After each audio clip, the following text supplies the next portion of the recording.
Sterilization by filtration, radiation, sonication and fumigation. First one is filtration.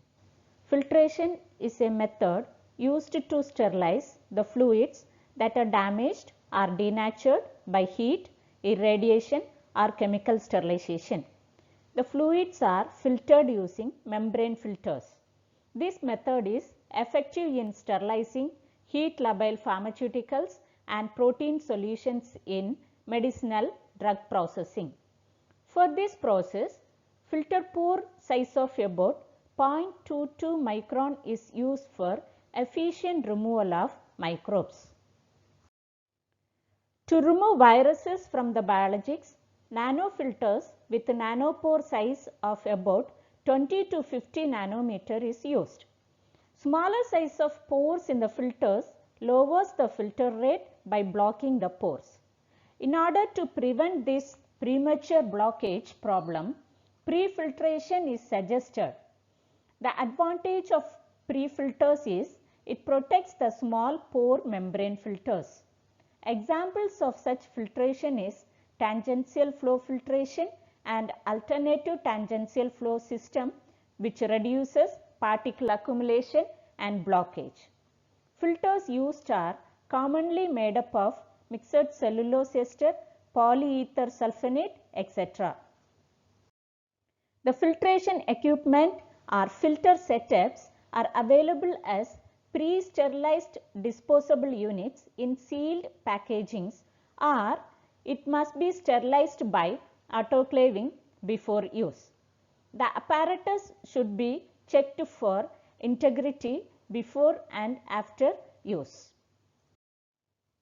Next one, radiation. It is achieved by electromagnetic radiation. Example, electron beams, X-rays, gamma rays or irradiation by subatomic particles. Sterilization is achieved by energetic, that is, which is enough to ionize atoms or molecules, called ionizing radiation, or less energetic, called non-ionizing radiation. First one, non-ionizing radiation. Ultraviolet irradiation is one of the kind. UV lamps are useful as a germicide applied on the surfaces and some transparent objects.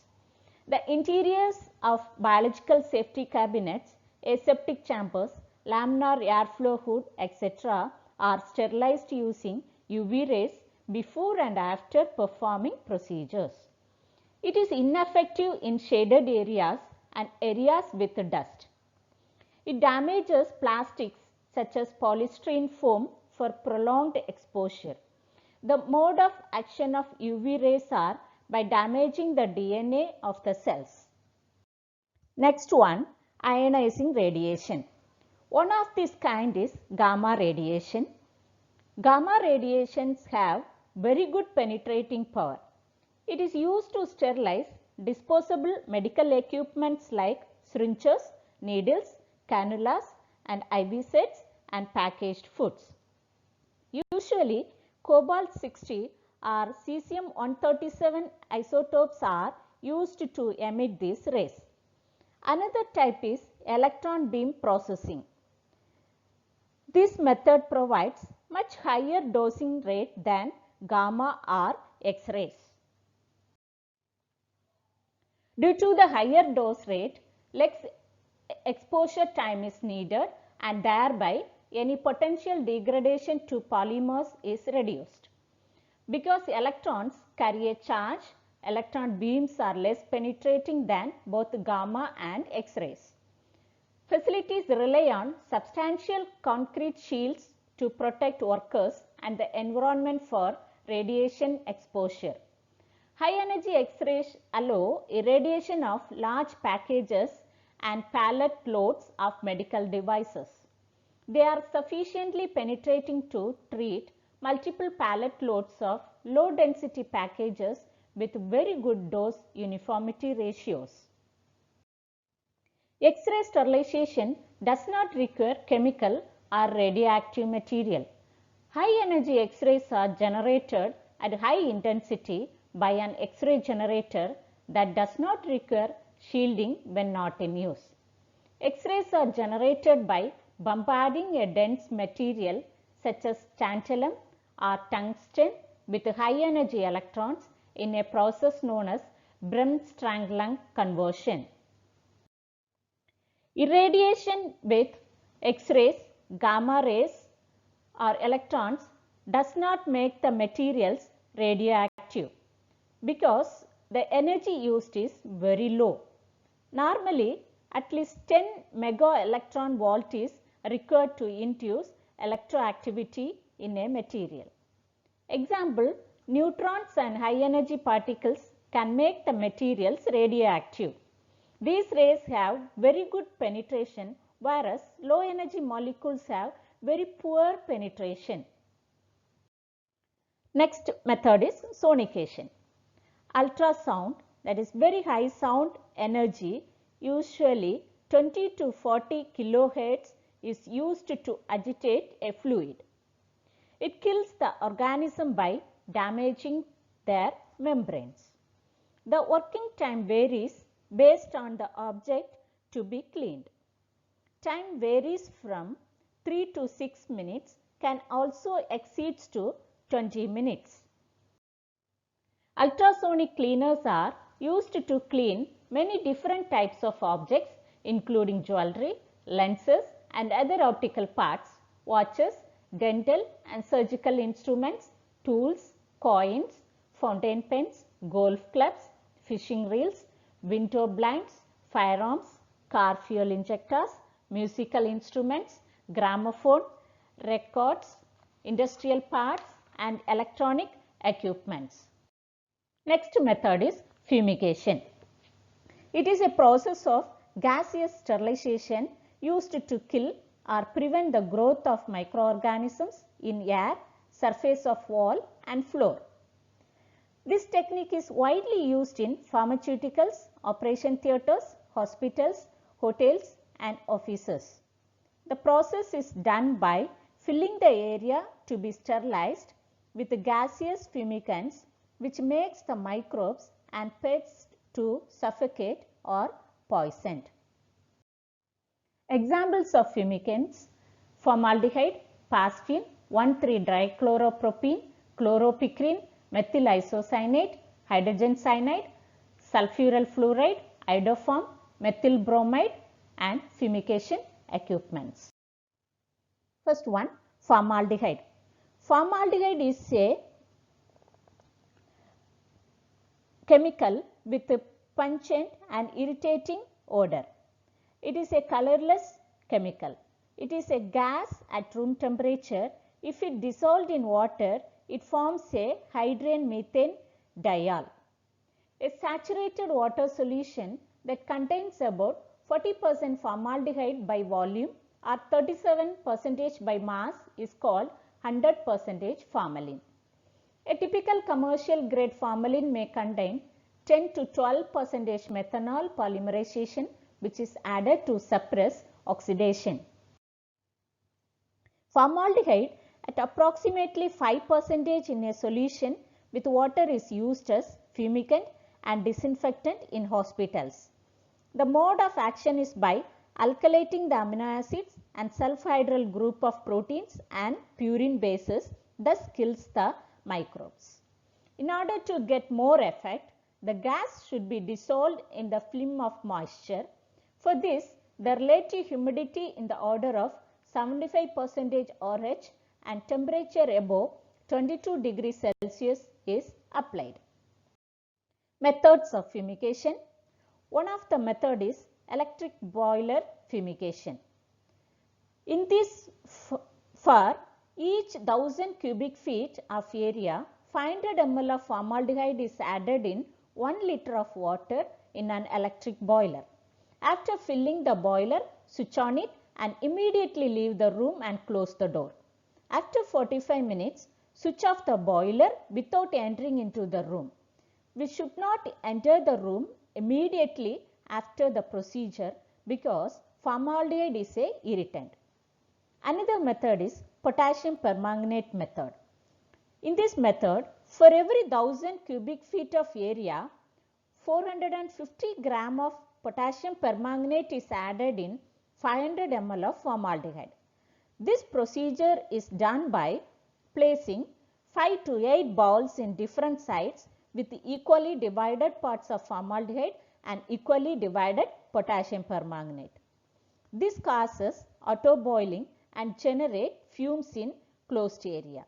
These fumes are toxic to microbes and pests. Neutralization. Since the formaldehyde gas is irritant to human beings, the gas prevailing inside the room after sterilization should be neutralized.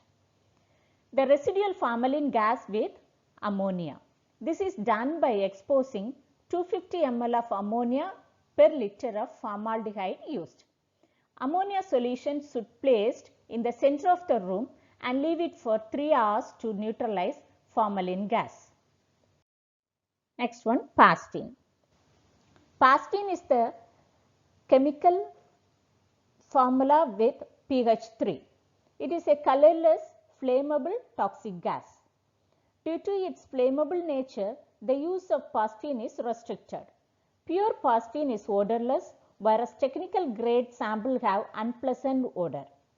Pastine producing materials are predominantly used for fumigation of operation theatre and bulk stored grain throughout the world.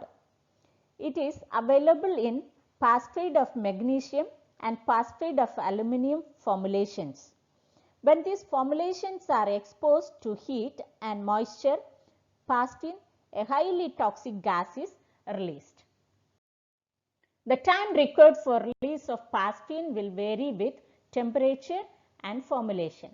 Pastine is very toxic to all forms of animal life. Hence, exposure of human beings even to small amounts should be avoided. Pastine can be produced through tablets or Pastine producing equipment. Pastine is generally used for fumigating huge quantity of food grain than operation theatre. Methyl bromide. Methyl bromide is most widely used fumigant for quarantine purposes. It is a preferred fumigant because of its good penetrating ability, rapid action, high toxicity to a broad spectrum of microorganisms and pests. The effectiveness of methyl bromide is based on the following, that is, dosage of the fumigant, duration of exposure and temperature. Preparation of fumigation. At first, the area which is need to fumigate is covered completely.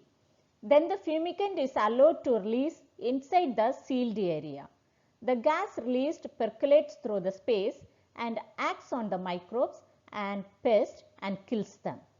After fumigation time is over, the gas prevailing inside should be neutralized and ventilated so that it renders safe for humans to enter.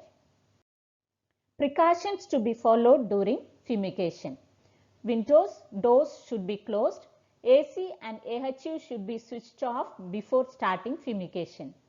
Area under fumigation do not enter status label should be displayed on either side of the entrance.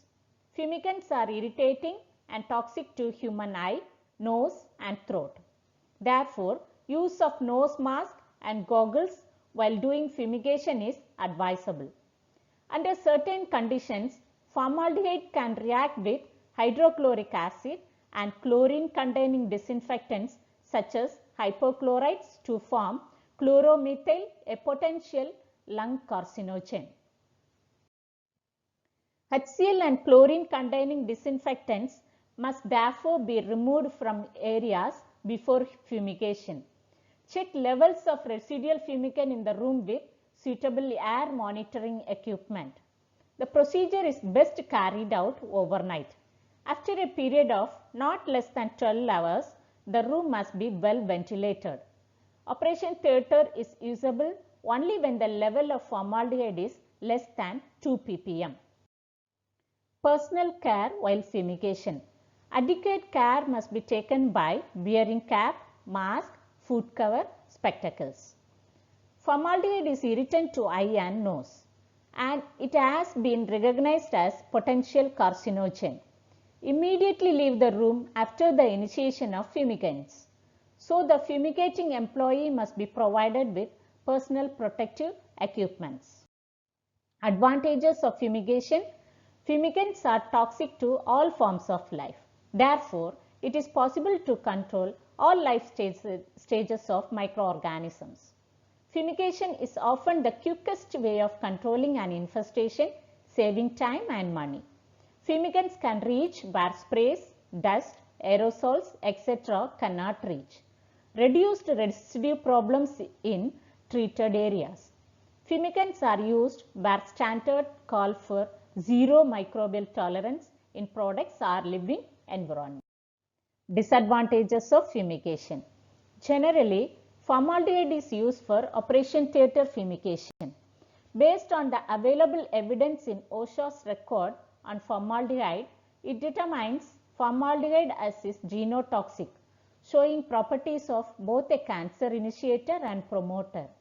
In human, formaldehyde exposure has been associated with cancers of the lung, nasopharynx, and nasal passages. Symptoms of excessive exposure include respiratory irritation, itchy eyes, runny or stuffy nose, sore throat, and headache. Thank you.